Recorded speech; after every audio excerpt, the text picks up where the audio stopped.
Hello guys, S2W here with your next casual consumer's perspective review. In this exciting in-depth episode, we will be looking at Adidas' next collab with an iconic Japanese and I guess worldwide pulp culture anime slash manga series. My viewers who were born after the millennium might not know what this is, so if you do know, kudos to you, but most people who were born from the 80s and 90s should. Today, I have the Adidas and Dragonball Z collab ZX 500 Restomod Goku here for a review. Now, Dragonball Z is a Japanese manga or comic series that eventually turned into an animated television series.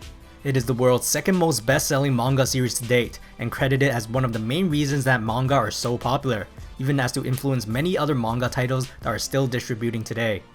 In this collab, Adidas wanted to coincide with the theme in Dragon Ball Z, where they will release 7 sneakers to the public, the same number of Dragon Ball orbs in the show, where upon collection, a dragon appears to grant a single wish. So I guess in a sense, Adidas wanted us to collect them all. But the shoe I have here today is part of the first release that dropped 2 shoes, with each sneaker representing a certain iconic figure in the series, and each box with artwork corresponding to the character. Everything is designed in a very appealing manner with a unique art on one side, where if you did have the money to collect all 7 shoes, you can stack them up on top of one another to create a gigantic piece of connected art piece. Even the inside of the shoebox is decorated with Dragon Ball drawings, and most importantly, the shoe's wrapping paper too is printed with an iconic scene from the show matching to the characters of this first release. The details are just amazing from this unboxing, but let's not stop the excitement yet and take a closer look at these sneakers. Looking at these shoes up close, the beautiful colorway is polished exactly to imitate the character that this shoe was designed after, Son Goku, the protagonist of Dragon Ball Z. His training gear is in an iconic orange and blue with red and yellow accents on his boots and white and black on his emblem, which as you can see is carried over to this shoe pretty accurately. Their overall construction sticks true to Adidas' regular version of the XR 500 RMs, using premium suede panels forming the exoskeleton of the external layer and a breathable textile mesh layer underneath. However, one thing different on this Goku pair is that the 3 stripes branding is now stitched on with pieces of fabric, whereas the GR version just uses an adhesive overlay. The edges are also frayed here to offer the sneaker a much more dynamic and realistic look to Goku's battle outfit.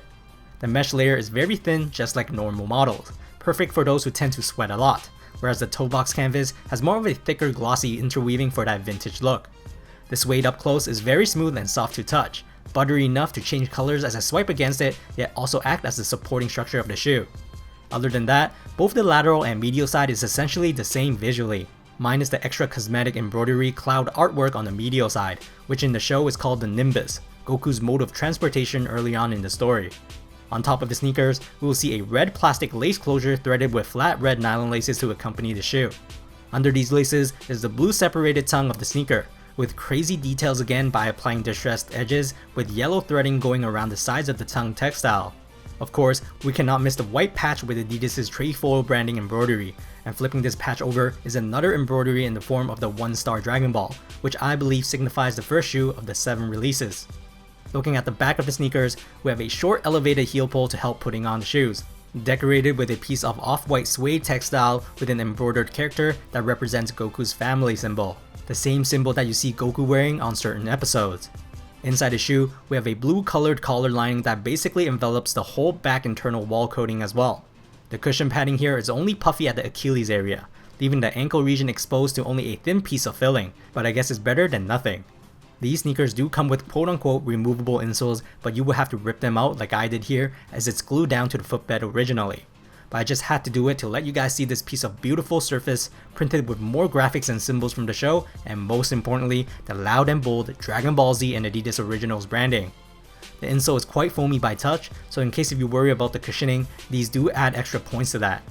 Talking about the cushioning, these are implemented with Boost technology, Adidas' top-of-the-line cushioning that absorbs energy on impact and releases it back to us in the form of a bouncy stride. A feeling that's almost like walking on pillows. This model, however, has added a distinctive EVA inserts at the front lateral end and a thinner red piece at the back lateral area that swoops around the medial side, turning into a bigger block.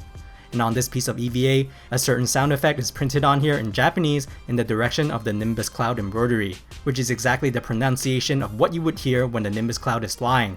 Right on top of this EVA plug is a blue TPU heel stabilizer piece, durable by touch on the surface, which in turn will secure our stability on the ground. Lastly, flipping the shoes over, we will see a rubber outsole with boost windows that allow the cushioning to expand and retract. We can see the EVA plug splitting over the underside here with the blue at the front and red at the back, while the boost is also stamped with boost nipple markings in the form of the 3 stripes. Anyways, here are some Adidas and Dragonballs Z ZX 500RM Goku fit footage. Sizing wise, I failed copying my true to size online first on Adidas Canada, so that left me with another site in Canada called InfluenceU. There weren't any sizes at my true to size available when they released online, so I was only able to cop a half size down. Now I have tried the regular GR version at my true to size, and now trying these Gokus at half size smaller. I do have wide feet, so I would not recommend it unless you have very narrow feet. Length is not really a problem as they tend to generally fit a little longer for that retro look, but the width is where it's problematic. I guess in a way I can fit it by loosening up the laces like no tomorrow, as the midfoot area is where it's the tightest. But I already needed to do that with my true to size, so unless you want to half size up with extra toe space, then this shoe just fits narrow up front. Other than that, the boost cushioning comfort is very good. The EVA blocks doesn't seem like it's hindering a lot of the boost properties much, which is a good thing for those who love the bouncy properties that it offers. This model will be more padded and bouncier than an NMDs for sure, probably even more than a Nike I-5923 by a little bit, which is already a bouncy silhouette to begin with. Again, if you like the way it looks, which originally was catered for those who seek the vintage-esque fashion trend, then this is it, but let's be honest, people getting these are mostly because of the collab realistically. Price-wise, these were $230 Canadian before tax, $40 more than a regular GR version. In this first round of release, Adidas and Dragonballs Z have dropped 2 silhouettes, and the other being the Adidas Young One Frieza, which is a 2-star Dragon Ball I'm assuming, where these Gokus are the 1-star like I've mentioned earlier. Of these 2 silhouettes, I really didn't like how the Young One Frieza turned out, so I skipped it. And from leaked images online, it seems like these Gokus are the only silhouette from the collab that has boost, so I just had to pick them up. Not only from a nostalgic standpoint, but comfort as well. The quality is pretty good on these minus a few tiny glue marks, but the overall project for these Gokus is just executed really nicely. Bright orange is a hard colorway to rock on feet, so to many, these may be a collector's item. But the whole piece from the shoe to the shoebox and the shoe paper is just phenomenally thought over. I don't think people will use these as beaters or running shoes, seeing it being so well made, but it's definitely nice to see some anime and manga crossovers starting to creep up with sneaker brands like these. As always, throw me some likes if you like this video and let me know in the comments which of the 7 models from this collab were you most interested in. To be frank, the next one that I am a little intrigued is the Vegeta pair and possibly the Shenron silhouette as well. But will I really get them? Is the stock plentiful enough for an easy cop? Are the sneakers really that great looking in official photos and in hand? Do people who cop all 7 pairs get a wish granted? Find out on the next episode of Dragon Ball Z. That's it for today. S2W signing off.